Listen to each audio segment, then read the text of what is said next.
Wabarakatuh. Semoga Anda selalu diberikan kesehatan, dan pada kesempatan hari ini kembali kita akan belajar terkait kajian ilmu keperawatan dalam keperawatan kesehatan jiwa.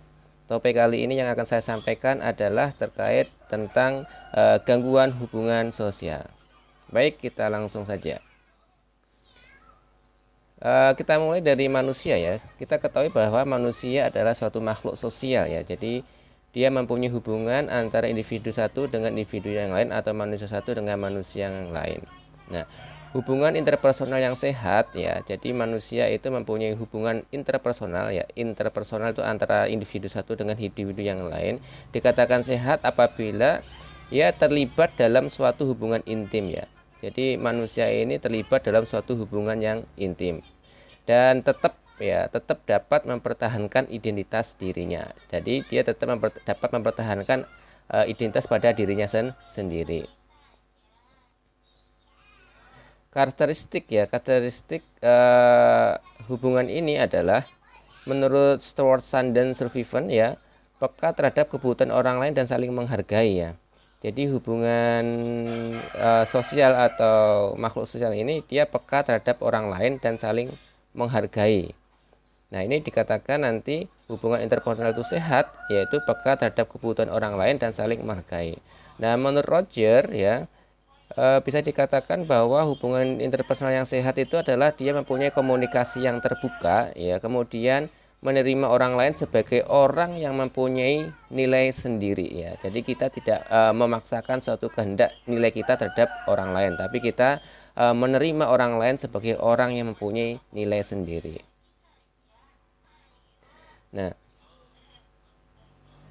individu yang matang itu merupakan suatu prioritas kebutuhan ya. Jadi kematangan suatu individu itu dipengaruhi oleh namanya tumbang, yaitu tumbuh kembang ya.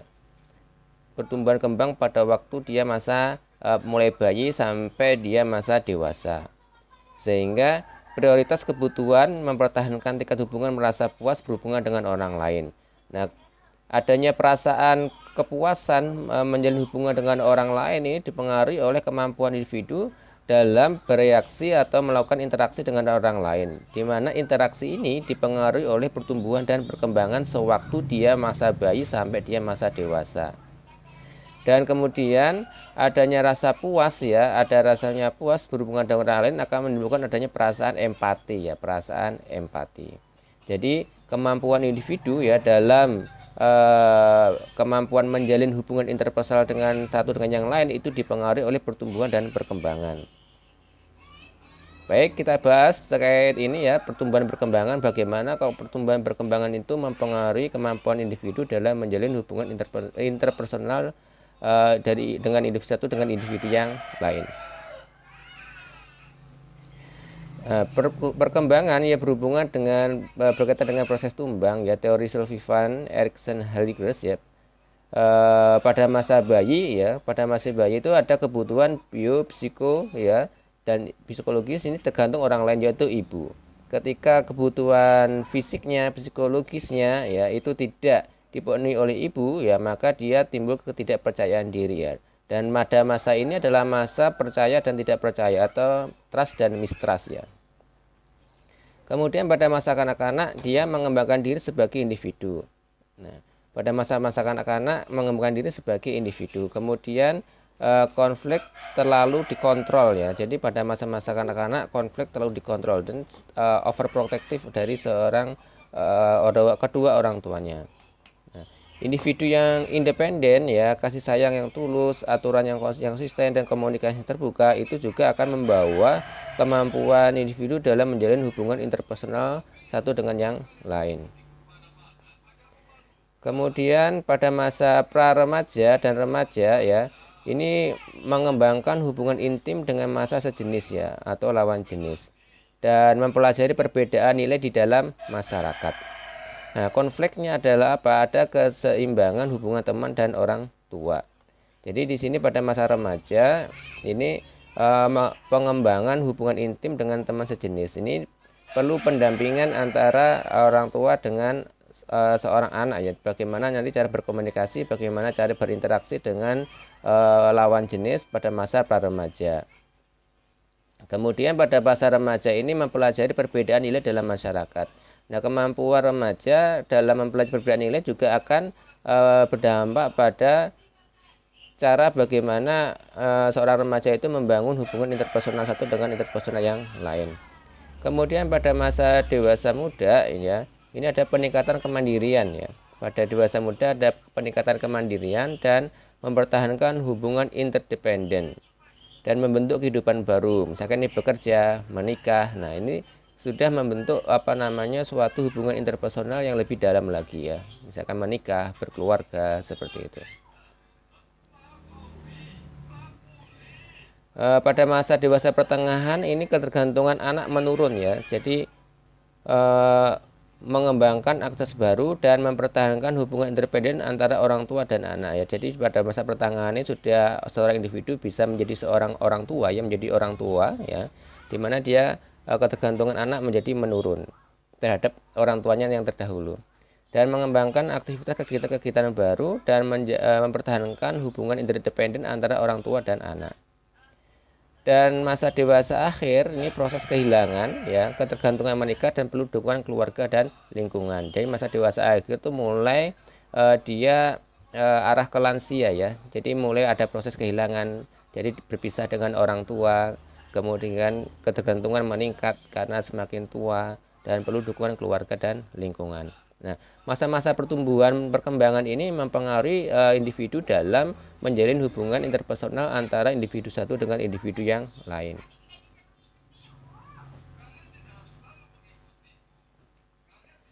Oke, baik, sekarang kita bahas masuk ke dalam isolasi sosial ya. Apa yang dimaksud dengan isolasi sosial di sini?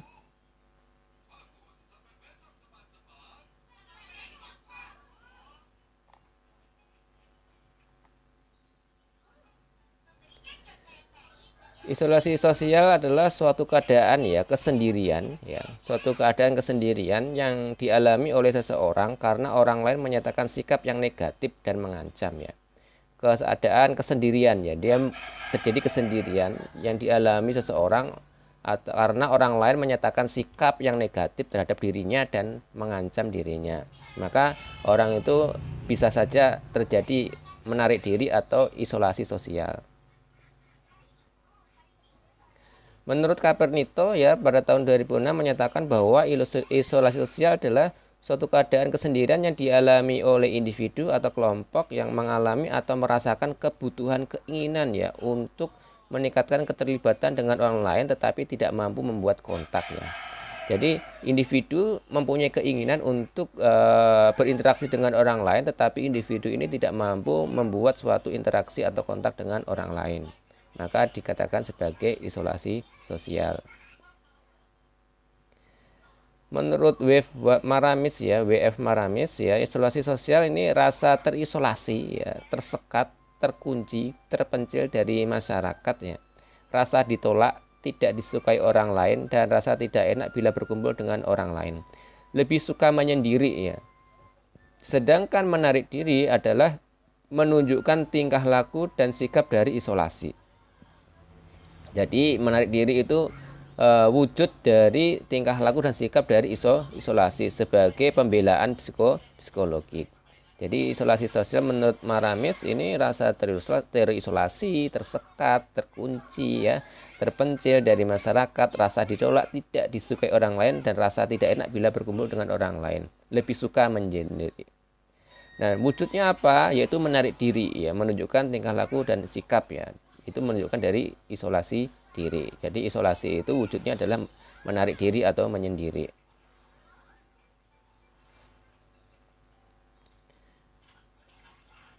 Menarik diri merupakan hambatan sosial berhubungan dengan situasi yang menyebabkan hubungan baik tidak adekuat ya, hubungan baik interpersonal antara satu dengan yang lain tidak adekuat.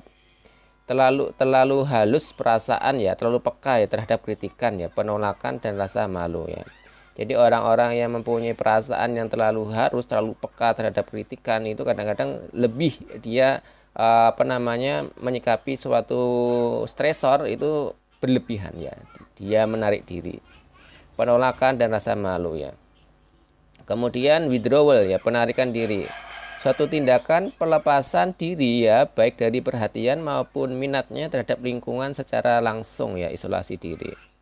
Jadi pelepasan diri baik dari perhatian maupun minatnya terhadap lingkungan secara langsung ya. Ini penarikan diri. Penarikan diri ini sebagai pola tingkah laku ya. Jadi sebagai pola tingkah laku. Bisa Anda lihat di sini ya, terkait rentang respon sosial ya. Rentang respon sosial dikatakan nanti seorang itu responnya adaptif atau responnya maladaptif. Ada rentang respon sosial. Oke, yang pertama dikatakan respon adaptif itu ada solitude ya, otonomi, kebersamaan dan saling ketergantungan. Solitude itu adalah merupakan respon kebutuhan seorang untuk merenungkan ya seorang ya, untuk merenungkan apa yang telah dilakukan ya. Jadi dia apa namanya mengevaluasi diri ya, sebenarnya yang terjadi pada diri saya itu seperti apa. Jadi solitude itu merenungkan diri terhadap suatu permasalahan yang dia hadapi ya. Jadi respon seseorang untuk merenungkan seseorang ya, untuk merenungkan apa yang telah dilakukan di lingkungan sosialnya ya, dan suatu cara mengevaluasi diri untuk menentukan langkah selanjutnya. Jadi dia apa namanya evaluasi diri ya, evaluasi diri terhadap stresor yang masuk ke dalam dirinya ya, untuk menentukan apa namanya langkah selanjutnya yang harus saya ambil itu apa. Itu namanya solitude. Kemudian terkait otonomi ya, otonomi ini adalah kemampuan individu ya untuk menyalurkan ide-ide, pendapat ya, atau pikiran perasaan dalam hubungan sosial ya. Jadi dikatakan nanti adaptif, yaitu individu itu dapat menyampaikan ide-ide ya, ide-ide atau pikiran-pikiran, pendapat terkait apa namanya perasaan ya, atau cara-cara untuk menyelesaikan suatu permasalahan dalam hubungan sosialnya dia. Itu otonomi. Terkait kebersamaan di sini adalah suatu kondisi dalam hubungan interpersonal di mana individu tersebut mampu saling memberi dan menerima ya. Jadi kebersamaan ini dalam kondisi hubungan interpersonal di mana individu tersebut mampu saling memberi dan menerima. Dan yang terakhir dari respon adaptif di sini adalah saling ketergantungan ya, bahwa individu menyadari bahwa di dalam dirinya ada kelebihan dan kekurangan, sehingga ya dia menyadari bahwa ada saling ketergantungan antara individu satu dengan individu yang lain. Ini adalah termasuk respon adaptif ya. Ada solitude ya, otonomi, kebersamaan dan saling ketergantungan. Kemudian kita masuk respon maladaptif ya. Respon maladaptif pada pertengahan ya. Di sini ada kesepian, menarik diri dan ketergantungan ya. Kesepian itu merupakan kondisi klien yang sendiri tanpa teman ya. Jadi tanpa teman, kita tidak mempunyai orang yang dianggap penting, orang yang dianggap untuk berbicara ya. Dan tanpa teman intinya adalah kesepian. Kemudian menarik diri di sini adalah perilaku atau sikap ya tadi ya. Apa namanya menghindari hubungan interaksi sosial ya. Atau merupakan keadaan di mana seorang menemukan kesulitan ya dalam membina hubungan yang secara terbuka dengan orang lain ya. Jadi pada menarik diri ini individu merasa kesulitan membina hubungan dengan orang lain, sehingga dia lebih apa namanya suka atau lebih cenderung untuk lebih nyaman sendiri gitu. Untuk ketergantungan ini terjadi apabila seseorang gagal mengembangkan rasa percaya diri atau kemampuan untuk berfungsi secara sukses ya. Jadi individu yang dimaksud dengan ketergantungan ini apabila individu itu gagal mengembangkan rasa percaya diri atau kemampuannya untuk berfungsi secara sukses. Jadi akan muncul namanya suatu ketergantungan, dan ini adalah termasuk respon maladaptif ya, di mana individu merasa gagal ya untuk mengembangkan kepercayaan dirinya untuk mencapai hal-hal yang sukses, sehingga dia mayoritas lebih tergantung kepada orang lain. Nah, kemudian kita masuk ke respon maladaptif yang lebih berat ya, yaitu manipulasi ya, di mana manipulasi ini individu menganggap bahwa interaksi sosial ini atau individu yang lain sebagai objek ya, Hubungan berpusat pada pengendalian individu ya, berorientasi pada diri sendiri dan tujuan, bukan berorientasi pada orang lainnya. Dia lebih cenderung untuk berfokus pada dirinya sendiri ya, tidak berfokus kepada orang lain. Orang lain dijadikan objek terhadap apa yang dia pikirkan atau apa yang menjadi tujuan dia sendiri. Itu disebut manipulasi. Jadi hubungan interpersonal ini tidak berfokus pada orang lain ya, tetapi berfokus pada dirinya sendiri ya. Jadi bisa dikatakan bahwa memasakkan kehendak atau kalau tidak ada untungnya bagi dirinya sendiri, maka dia tidak akan berinteraksi dengan orang lain. Jadi bisa dikatakan bahwa manipulasi ini merupakan gangguan hubungan sosial. Jadi menganggap bahwa individu yang lain itu sebagai objek untuk keberhasilan dirinya sendiri ya. Jadi tidak berorientasi kepada orang lain, tapi hanya berorientasi pada dirinya sendiri. Kemudian selanjutnya adalah impulsif, di mana suatu keadaan klien tidak mampu merencanakan sesuatu ya, tidak mampu belajar dari pengalaman dan penilaian yang buruk ya, dan tidak dapat diandalkan ya. Itu namanya impulsif. Kemudian respon yang terakhir di sini yang dikatakan maladaptif di sini adalah narkisme ya. Narkisme itu suatu keadaan di mana harga diri klien itu rapuh ya, secara terus-menerus berusaha mendapatkan penghargaan, pujian, kemudian sikap egosentris, pencemburu, dan marah jika orang tidak mendukungnya. Ya, ini namanya narkisme, seperti itu ya. Jadi ada respon adaptif sampai respon maladaptif. Nah, sekarang kita bisa mengidentifikasi dalam diri kita apakah kita adaptif atau maladaptif. Ya, apakah kita termasuk orang-orang yang solitude, otonomi, kebersamaan, saling ketergantungan, atau kita masuk di pertengahan nih, kesepian, menak diri, ketergantungan, atau yang sudah maladaptif yaitu manipulasi, impulsif, dan narkisme.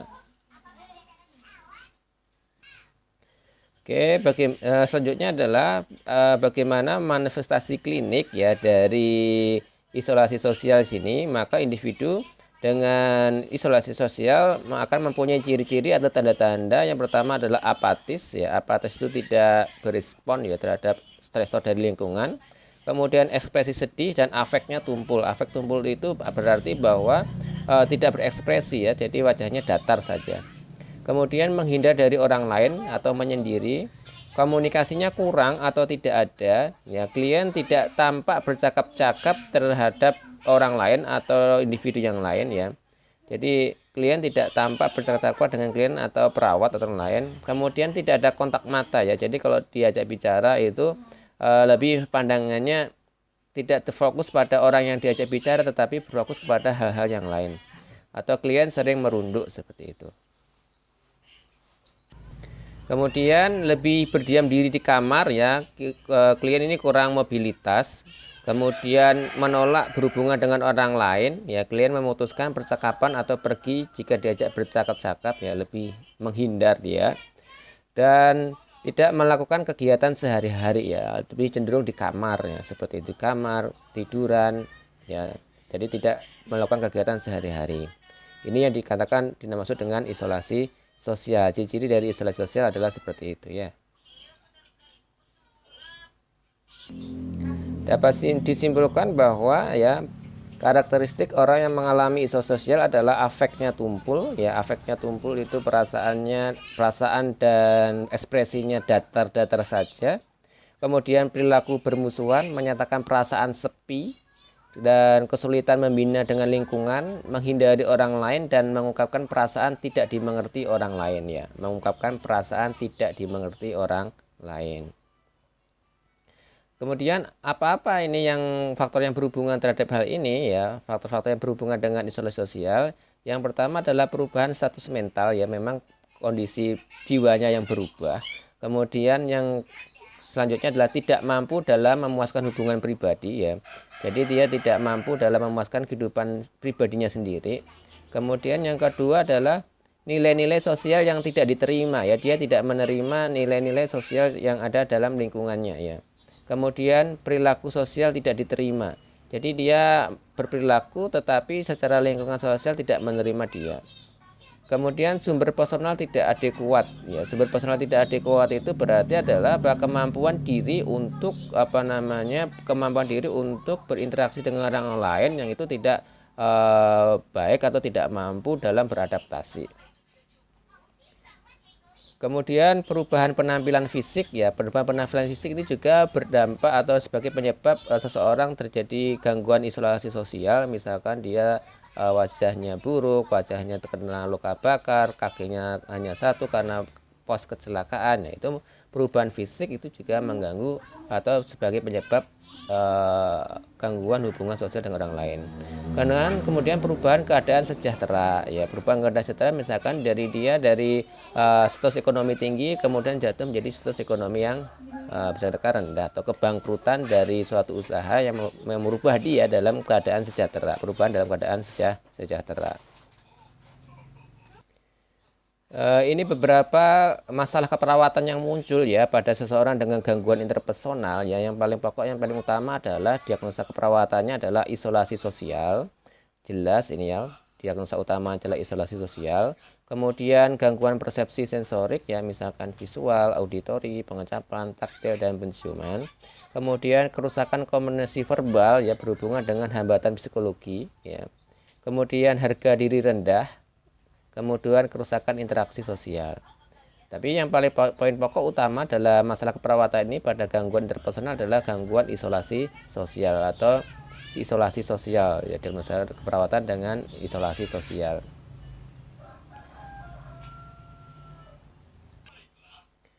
Kemudian ya, apa yang dapat kita lakukan sebagai perawat ya dalam menangani pasien-pasien dengan gangguan isolasi sosial ini? Ya, ada beberapa terapi ya, ada beberapa terapi. Yang pertama adalah psikoterapi ya. Psikoterapi ini dapat membantu klien ya, terapi suportif individu atau kelompok serta bimbingan praktis. Jadi menatik diri yang seharusnya didekati dan diajak bicara ya. Berkumpul, bersosialisasi dengan orang lain secara langsung. Perawat berusaha agar secara langsung atau secara bertahap klien ke arah realita. Jadi mengajak individu untuk berbicara, berkumpul dengan orang lain secara langsung ya. Kemudian perawat berusaha agar secara langsung, secara bertahap ke arah realita ya, mengarahkan klien ke arah realita. Jadi menyatakan hal-hal bahwa yang terjadi, kita harus berpikir secara realistis atau realita. Sebenarnya apa yang terjadi, yang sebenarnya terjadi itu yang kita tunjukkan kepada pasien ya, bahwa harus menerima suatu kondisi yang realita. Kemudian yang kedua adalah terapi okupasi ya. Terapi okupasi adalah suatu terapi seni untuk mengarahkan partisipasi seorang ya dalam melaksanakan suatu aktivitas ya, atau tugas yang sengaja dipilih dengan maksud untuk memperbaiki, memperkuat ya, dan meningkatkan kemampuan seseorang untuk mempermudah belajar, fungsi sehari-hari, dan keterampilan dibutuhkan dalam proses penyesuaian diri dengan lingkungan. Ya, terapi okupasi ini biasanya adalah pasien-pasien ini dilibatkan dalam kegiatan-kegiatan, misalkan membuat suatu produk-produk ya, sehingga dia akan nanti ketika dia kembali ke masyarakat, dia sudah dapat berinteraksi dan bisa produktif di dalam masyarakat. Kalau di dalam rumah sakit jiwa biasanya terapi okupasi ini dia diberikan bekal-bekal kemampuan, misalkan menjahit, kemudian membuat suatu boneka, membuat suatu alat-alat kehidupan sehari, misalkan sapu, kemudian keset, kemudian aksesoris-aksesoris yang lain. Intinya pasien-pasien dengan gangguan isolasi sosial ini bisa diberikan suatu terapi okupasi. Kemudian selanjutnya adalah ada terapi kelompok ya, suatu terapi yang dilakukan atas kelompok ya. Jadi dilakukan atas kelompok penderita bersama-sama dengan jalan diskusi satu sama yang lain ya, yang dipimpin atau diarahkan oleh seseorang terapis untuk membangkitkan motivasi bagi kemajuan kognitif dan afektifnya.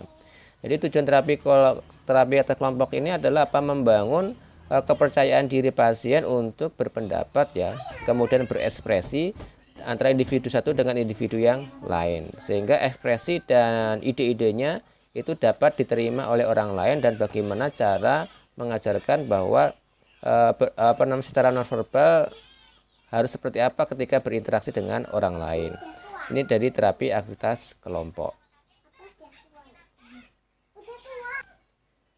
Baik, itu dari penyampaian saya terkait gangguan isolasi sosial ya, atau gangguan hubungan sosial. Semoga bermanfaat dan Anda dapat memahaminya dengan baik.